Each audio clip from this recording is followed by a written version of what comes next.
Ni amagambo ateye ubwoba ariko yuje ukuri, nuza kumva ikiganiro neza uraza gusobanukirwa. Ni amagambo yavuzwe na Retired General James Kabarebe.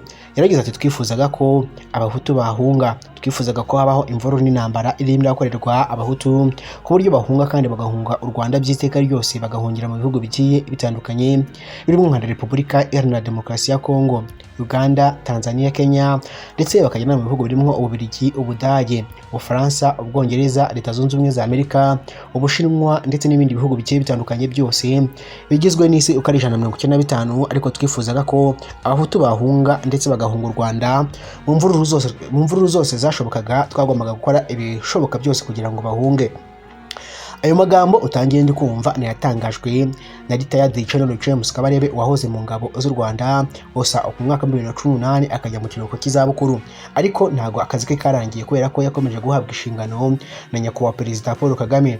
Uyu kandi Retired General James Kabarebe ariko no gufatirwa ibihano ku itariki 20 Gashyantare mu mwaka wa 2025 abifatiwe na Leta Zunze Ubumwe za Amerika kubera uruhare rwe mu ntambara iri kubera mu burasirazuba bwa Repubulika Iharanira Demokarasi ya Kongo. Ayo magambo yo komunganisha abahutu bagahunga ni amagambo yatangajwe n'uyu rero Retired General James Kabarebe, ariko yabwiwe n'umugabo witwa Admiral William Hitler ndetse wahoze ari umugaba mukuru w'ingabo z'Ububiligi. Ati yigeze kugira abanyarwanda inama yo kwirwanaho kandi bakareka gutega amaso abazungu kuko ntacyo bashoboraga kubamarira. Yabwiye umujyanama mukuru mu by'umutekano wari perezida muri perezidanse ya Repubulika ariwe General Retired James Kabarebe ubwo yari umugaba mukuru w'ingabo za Repubulika Iharanira Demokarasi ya Kongo.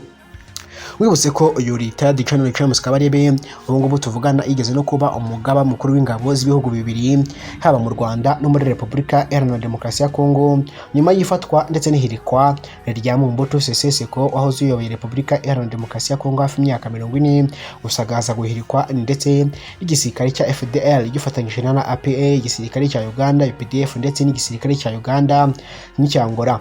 Ubwo rero bafataga umwanzuro wo kujya guhirika Mobutu Sese Seko kwari no gutera bamwe mu ntera hamwe n'abahutu bari barahunze u Rwanda ndetse babasanze mu nkambi nyuma ya jenoside yakorewe abatutsi ubwo hari mwaka w'1996. Nyuma y'imyaka 2 jenoside ikorewe abatutsi yahagaritswe n'igisirikare cya RPA, nibwo hajeho rero umugambi wo gusanga ziranira hamwe n'igisirikare cya Exfari bahuze cyahoze ari igisirikare cya Habyarimana kubasanga mu nkambi aho bari barahungiye muri Repubulika Iharanira Demokarasi ya Kongo. Nakubwiye ngo uraza gusobanukirwa impamvu General James Kabarebe yavuze ko bifuzaga ko abahutu bahunga kandi bakajya kure ndetse n'inkomoko yabyo. Yabwiye rero umujyanama mukuru mu by'umutekano muri perezidansi ya Repubulika Iharanira Demokarasi ya Kongo, ubwo twasubiye muri cya kiganiro cyacu, ari we Retired General James Kabarebe ubwo yari umugaba mukuru w'ingabo za Repubulika Iharanira Demokarasi ya Kongo. Uyu Admiral William Hitler ndetse yabwiye umugaba mukuru w'ingabo z'Ububiligi hagati y'umwaka w'1995 n'umwaka 2002. Kabarebe kandi wigeze kuba umugaba mukuru w'ingabo z'u Rwanda akaba na minisitiri w'ingabo z'u Rwanda ndetse yabaye umugaba mukuru w'ingabo za Kongo Kinshasa hagati Gicurasi umwaka w'1997 ndetse Nyakanga umwaka w'1998 mbere yo gusimburwa na General Josué Celestin Kifwa ari umukongomani. Ubwo muri cya gihe Desire Kabila yaramaze kwigarurira igihugu. Laurent Desire Kabila akaba ari we se nyine wa Joseph Kabila wayoboye Repubulika Iharanira Demokarasi ya Kongo, kiriya gisambo cyayoboye Kongo imyaka igera kuri 19. Dore ko yayoboye guhera mu mwaka wa 2001 ubwo se Desire Kabila yicwaga akageza mu mwaka wa 2006 agatorerwa manda ya mbere gukomeza kugeza mu mwaka wa 2019 ubwo yasimburwaga na Antoine Felix Tshilombo Tshisekedi. Uko nabikubwiye rero uyu rero General ubwo ni Retired General James Kabarebe rero yabaye umugaba mukuru w'ingabo za Repubulika Iharanira Demokarasi ya Kongo, abantu w'ingabo kandi z'u Rwanda, abana minisitiri w'ingabo z'u Rwanda, kandi ubwo ubanga muri Kinshasa nyine yamubaye kuva mu mwaka w'1997 kugeza mu mwaka w'1998. ubwo ni umwaka umwe gusa. Nyuma rero yaje gusimburwa n'uyu witwa Joseph Celestin Kifwa n'umukongomani. Mu mwaka w'1996 inyeshyamba za FDR Alliance des Forces Democratique pour la Liberation de Congo zari ingabo zari ziyobowe na Laurent Desire Kabila, zari ziyobowe rero na Laurent Desire Kabila ndetse zatangije ubwo zari niziwe zatangije mu mwaka w'1996 zatangije urugamba. rero zari zitangiye rero kurwana ndetse zatangije intambara zo guhirika Mobutu Sese Seko ndetse wari umaze imyaka isaga 30 ku butegetsi ndetse zifashwamwo n'ingabo z'u Rwanda RPA, izangora za Kongo, izangora za Uganda ndetse n'izindi. U Rwanda rero rwemeye gufasha Kabila kugira ngo rubone uko ruburizamwe umugambi w'interahamwe ndetse n'abahoze mu ngabo z'u Rwanda ex-FARI ndetse bisuganyirizaga muri Zaire. Bashakaga rero gukomeza umugambi wa jenoside yari imaze imyaka ibiri ihagaritswe n'ingabo za FPR Inkotanyi. Nyuma y'uko Mobutu n'ingabo z'abari bamaze gutsindwa, ingabo z'u Rwanda zashenye inkambi z'impunzi ex-FARI n'interahamwe ndetse barashinze mu burasirazuba bwa Kongo. Impunzi rero zari zarafashwe ugwate birangira zicyuwe. Kabarebe rero mu myaka yashize ubwo yaganiraga n'urubyiruko rw'abanyarwanda yavuze ko ubwo yari kiyoboye ingabo za Kongo yaburiwe na Dimar Hitler ko umuryango mpuzamahanga nta na rimwe uzigera ushimira ingabo z'u Rwanda kuba zaracyuye Abanyarwanda bari barahejejwe mu mashyamba ya Repubulika Iharanira Demokarasi ya Kongo.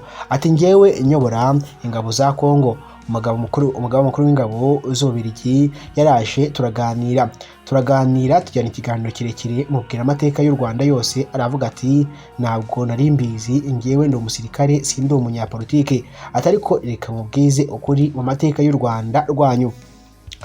Ati muri Kongo mwararwanye intambara musenya inkambi, mwibaza ko hari umuryango mpuzamahanga n'umwe uzigera ubashimira ko mwacyuye Abanyarwanda.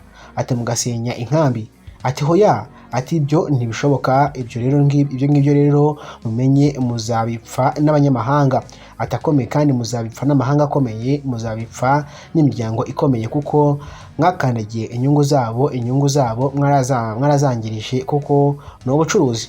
General Retired James Kabarebe ndetse Kabarebe rero yunzemwo ati ko icyo gihe Admiral Hitler yamuhishuriye ko abazungu bifuza ko bibaye byiza mu Rwanda haba imvururu maze abahutu bagahunga kugira ngo babone uko bababyaza umusaruro.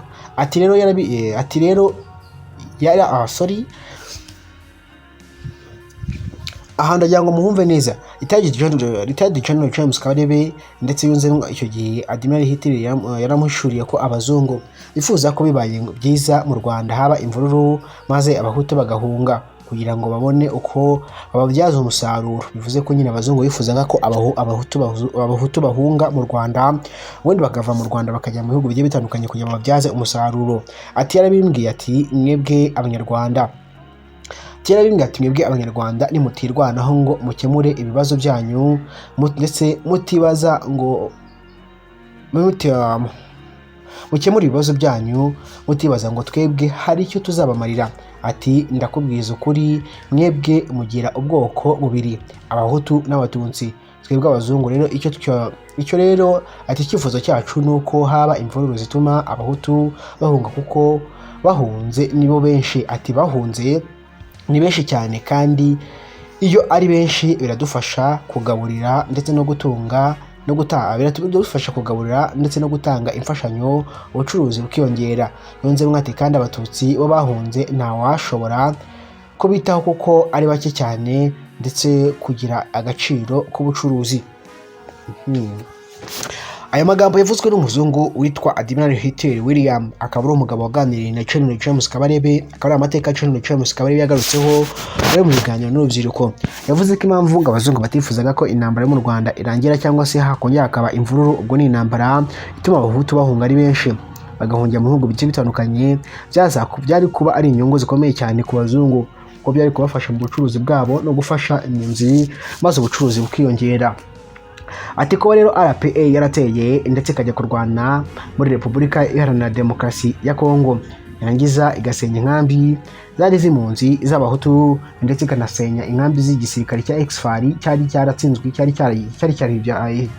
cya Habyarimana. Kandi si ibyo ngibyo gusa, kandi ikanasenya inkambi zabagamwo impunzi z'Abanyarwanda zari zisanzwe ziriyo. Ati amahanga ntabwo yigeze yishimira ibyo ngibyo rwose ntabwo byigeze byishimirwa kubera ko byasaga nk'aho ari ukubangamira inyungu z'abazungu. Ati rero ibyo ngibyo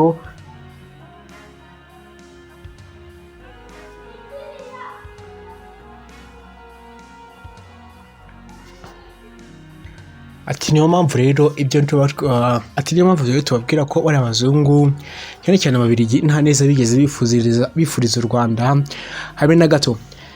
Cyari ikiganiro rero ninjye kukugezaho kugira ngo wumve uburyo rero Retired General James Kabarebe yabwiwe n'umuzungu mugenzi we cyangwa se umusirikare mugenzi we ko ababiligi batigeze bifuza ko intambara ndetse n'imvururu mu Rwanda zashira, ahubwo bari bafite inyungu z'igihe kirekire mu gihe biza kurangira aho turahunze ari benshi cyane. Ujye bibaza rero ngo impamvu Ububiligi bukunda gushyirwa mu majwi no gutanga intwaro zigiye zitandukanye kugira ngo intambara ikomeze hagati y'Uburasirazuba bwa Repubulika Iharanira Demokarasi ya Kongo, Burundi ndetse n'u Rwanda. Hari n'amakuru ari kuvuga ko u Rwanda rwaba rurimo rurapangirwa kuba rwakwatakwa ndetse rukagabwaho ibitero nk'uko bivugwa, kandi ngo abari inyuma y'ibyo bitero ni Ababiligi. Gusa nanone Uburundi bugatangaza ko intwaro bwahawe ari ukubera ko bwahishije intwaro n'ububiko bw'intwaro bwabwo, ati kandi nta munyafurika n'umwe wigeze udutabara, none Umubiligi aradutabaye aduha intwaro, utangiye kwifata nk'aho ari umugambi wo gutera u Rwanda. Ati icyo mushaka cyo uzakibona, nimudushakaho intambara muzayibona. Abarundi batangaje ko ngo badashaka gutera u Rwanda, ariko ngo bafite impungenge ko u Rwanda rushaka kuzirasaho. Nyuma yo kwirasaho rero ngo bakavuga ko ari Uburundi bwabarasheho, gutyo bikaba bitangije intambara hagati y'u Rwanda n'u Burundi. Ibintu mu karere ntabwo bimeze neza, bishaka kuzabyara bombori umunsi umwe. Bishaka kuzashiduka ibihugu bigiye bitandukanye bigwiza biri ku ruhande rw'u Rwanda, bikaza kwifasha gufatanya n'u Rwanda nyine mu kwataka, mu gihe kandi bizaba biri ku ruhande rw'u Burundi na Repubulika Iharanira Demokarasi ya Kongo nabyo bishaka kuzaza kurwana kuri izo mpande. Nuko nguko rero ngo impande zombi zigashakiranya zikaba zinjiye mu mirwano, ndetse ubwo intambara ikaba iravutse y'Abanyafurika. Ubundi tukaba dusanzwe tubona intambara zambukiranya imipaka bihugu, ubwo ndavuga ibihugu bihugu byateye imbere ari byo bisakiranya bigasenya amazu, bigakoresha za misile plastique zambukiranya imipaka, ibintu bikaba bibi kurenza uko twabitekerezaga, yagasana amahundagaze y'ibyo kurya, amafaranga ndetse n'ubuzima buzima.